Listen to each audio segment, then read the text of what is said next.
Hey team, this is Joe Pici. Have you ever wondered why some people just love to be in the hunt, the chase? I think it's deep down inside of most people to want to accomplish, to want to chase something. And today, this is the Sales Edge podcast number 220. And we're going to give some information on what it takes to hunt, to chase, the psychology behind it. Sales Edge podcast is sponsored by Pici and Pici, which is a speaking, coaching, training, consulting firm. Right now, we are so intensely helping our companies and clients recapture lost revenue. Also, sellmorevirtually.com. This is a membership platform every Thursday night for pennies. Pennies. I'm out there live 4 times a month, coaching, training a group. I want you to be part of that. Downloads, e-courses, and so much more. So today in podcast 220, we're going to dig into a little bit about the chase, the hunt. It's a natural instinct in most men and women to want to accomplish more. However, there's so much self-doubt. There's so many fears. There's so many things that maybe inhibit us from getting started. However, if we face that giant, if we decide to move forward, it will develop superior accomplishments. And so some of the things we think about when we think about the word hunt and chase, we think about to pursue, to run the race. Okay. We think about to explore. We think about the challenge. We think about that quest. I don't know why I came up with this topic, but I think it's just watching people around us that are pursuing excellence, that are working through their fears, their concerns to accomplish more. And if you stay till the very end, I'm going to give you the secret to this whole thing that it's taken me years to understand, but stay right to the end because I'm going to be explaining the whole psychology and reason why we really do chase or hunt. So let's talk about why don't some people hunt? Why don't some people chase? I have a list. Number one is fear of success. I had a guy this very week, call me in coaching and say, I think I'm afraid to succeed. I think if I succeed, it takes everything to another level. I'll have to work harder. I have to do more. And I don't know if I can handle success. That's one of the reasons. Another is fear of failure. We are faced with criticism and condemnation. And so we have become risk adverse because we're just afraid to fail. We just don't want to fail. There's another one, this insecurity. Whenever we're facing a new challenge, a new race, a hunt, there's always going to be insecurities that we have. Besides insecurity, we're going to be dealing with self-doubt. Can I really do this? Do I have what it takes? The boss calls you in and says, we want you to take this promotion. We want you to take a new responsibility. And maybe we're wondering, can I really do it? You have a business opportunity sitting in front of you. You have a present business where you're considering taking it to the next level. And we're wondering, can I do this? Do I have what it takes to take this thing to the next level? Another thing is loss of what we have. Sometimes we become so pleased and we have something. We have that job. We have a small business. And we're afraid to lose what we have. So therefore, we don't go back into the hunt. I read a book one time. You cannot steal second with your foot on first. And so it's all mindset. It's all about mindset. Next one is possible setbacks. Well, let me rest assured that there are going to be setbacks. In every new challenge, in every new hunt, in every new chase, there's going to be setbacks, and that's just part of it. Never be shocked by it. Be prepared for it. Setbacks are part and parcel to a greater success. Comfort zone. I had a friend We may still be friends. We haven't talked in a while. But anyway, I heard him speak one time from a huge stage, and he said, never fall into the coma of complacency. You ever been there? Do you know people that are there? They become very complacent and they go into almost a coma state. The next one is satisfaction. I'm not saying we should never be content, but I don't know that we should be satisfied, and maybe not for achievement, but becoming a better person. So satisfaction can stop us from getting into the hunt, into the race, into the chase. Self-limiting beliefs is a big one. We have a set of beliefs, and beliefs allow us to perform. And if you have self-limiting beliefs, you may not perform. You may not go after that prize. You may not go after that next chase, that next hunt. And so we are who we are based on what we read, what we listen to, who we associate with.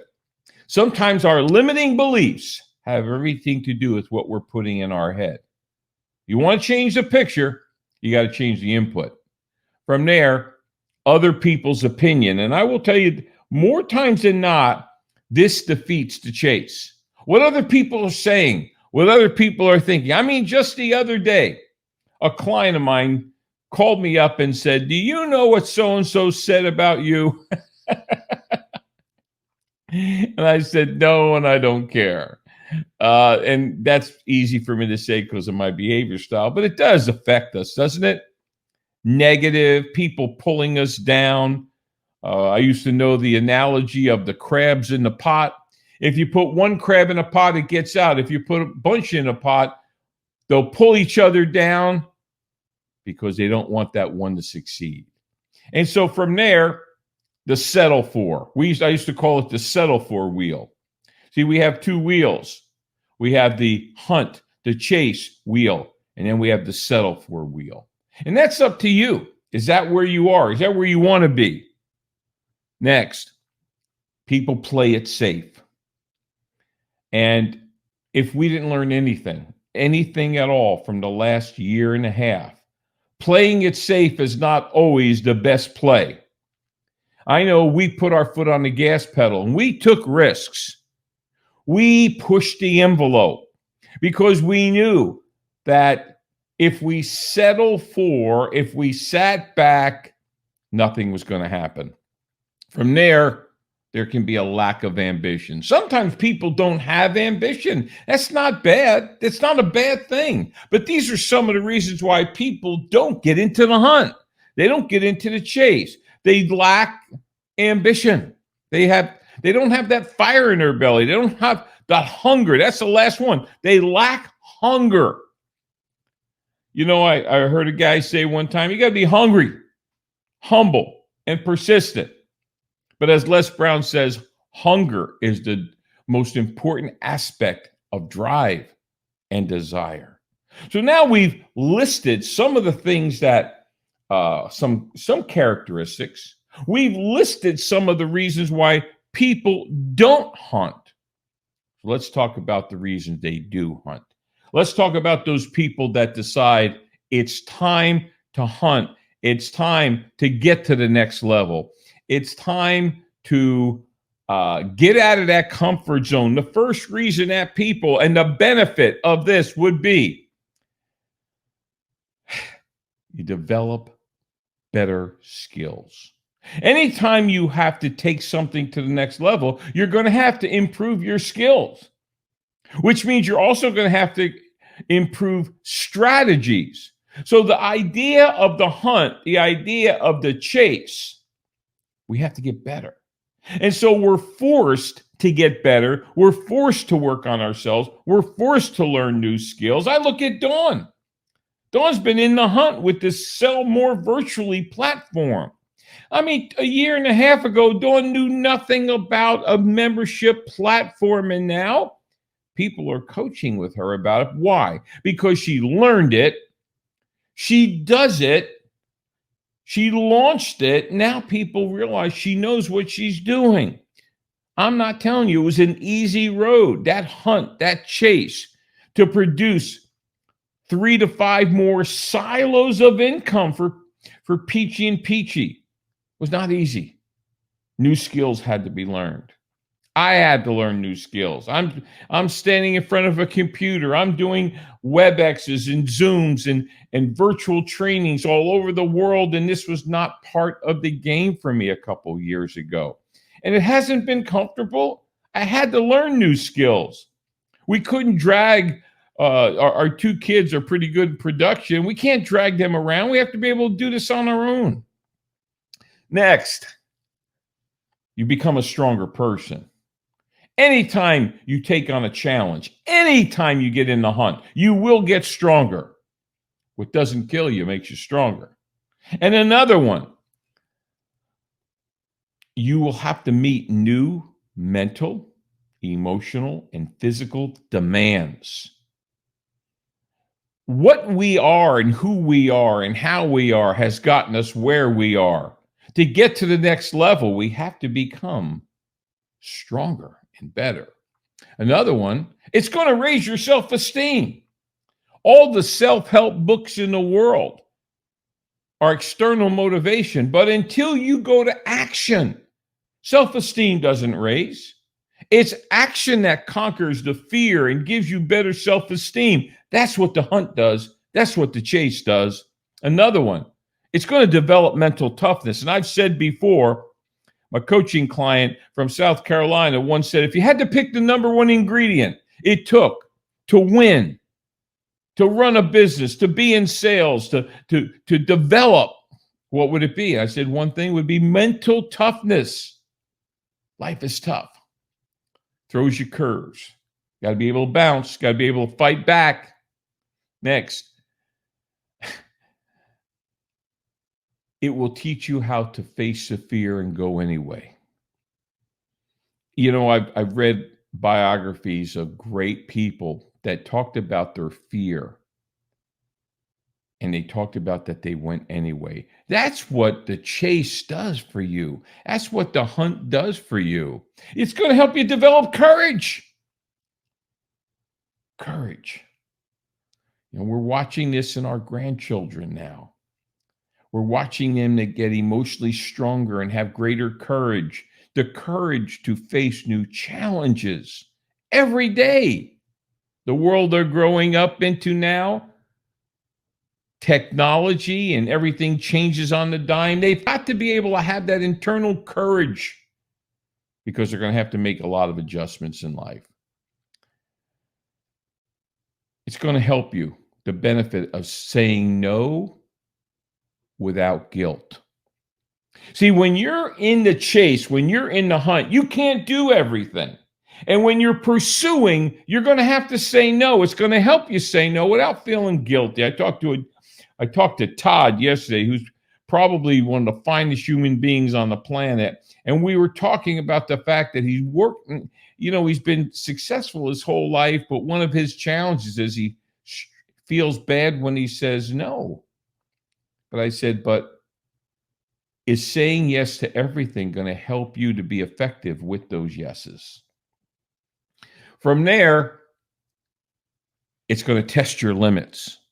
I mean, push that envelope. It's kind of like that athlete when they get that second wind.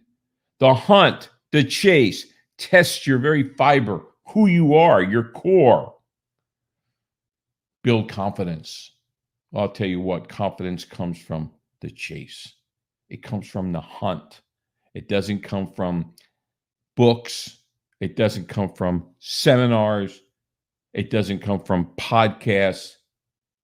It comes from your personal chase, your personal hunt for excellence.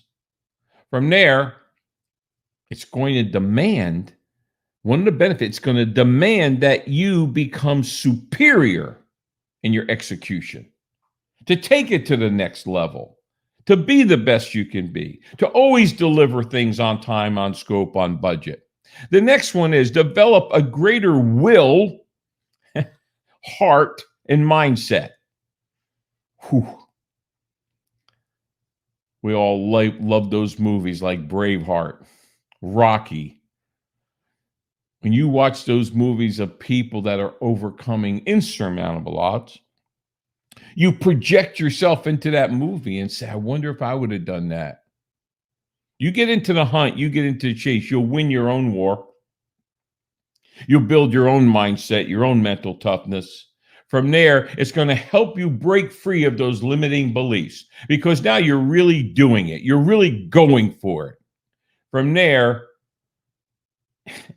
it's going to expand your capacity to dream.